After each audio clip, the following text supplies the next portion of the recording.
ఎడారిలో సెలయేర్లు జూలై 10. నేను పిలిచినను అతడు పలకలేదు. పరమగీతము 5:6. దేవుడు మనకి గొప్ప విశ్వాసాన్ని ఇచ్చినప్పుడు ఎన్నెన్నో ఆలస్యాల ద్వారా దానికి పరీక్షలు కూడా పెడుతుంటాడు. తన సేవకుల ఆక్రోశాలు ప్రతిధ్వనించేదాకా వాళ్ళను బాధపడనిస్తూ ఉంటాడు. పరలోకపు పసిడి ద్వారాలను వాళ్ళు ఎన్నిసార్లు తట్టినా అది తుప్పు పట్టినట్టు బిగుసుకొని ఉండిపోతుంది. ఇర్మియాలాగా వాళ్ళు ఎలుగెత్తి అరుస్తారు, మా ప్రార్థనలు నీకు చేరకుండేలా మబ్బు వెనకాల దాక్కున్నావు అంటూ. ఈ విధంగా ఎందరో పరిశుద్ధులు ఎంతో కాలం ప్రార్థనలకి జవాబులు రాక కనిపెట్టుకొని ఉన్నారు.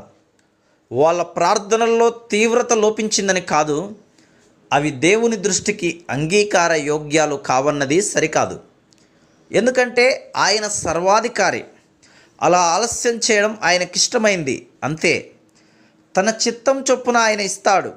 మన ఓపికని పరీక్షించాలని ఆయన కనిపిస్తే తన వారితో తన ఇష్టం వచ్చినట్టు చేయడానికి ఆయనకి అధికారం లేదా?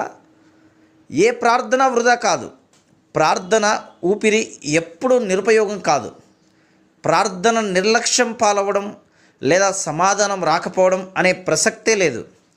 దేవుడు మన ప్రార్థనల్ని నిరాకరించాడు, త్రోసిపుచ్చాడు అని మనం అనుకునేవి కేవలం ఆలస్యాలే సుమి. క్రీస్తు ఒక్కోసారి సహాయాన్ని ఆలస్యంగా పంపిస్తుంటాడు.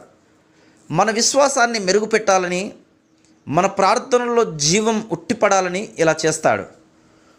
తుఫాను రేగి అలలు నావను కప్పివేసినప్పటికీ ఆయన నిద్రపోతూనే ఉంటాడు. కానీ దానికి మునిగిపోయే స్థితి రాకముందే మేల్కొంటాడు.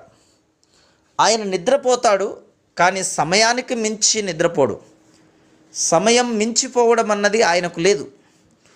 ఊరుకో హృదయమా, గోల పెట్టకు, నీ ఎండిన భూమిని ఆయన కంటికి కనపరచు. అన్నిటినీ చూస్తాడు ఆయన. నిరాశ నిశీధిలో ఉషోదయం కోసం కనిపెట్టు. దేవుడు దిగి వస్తాడు.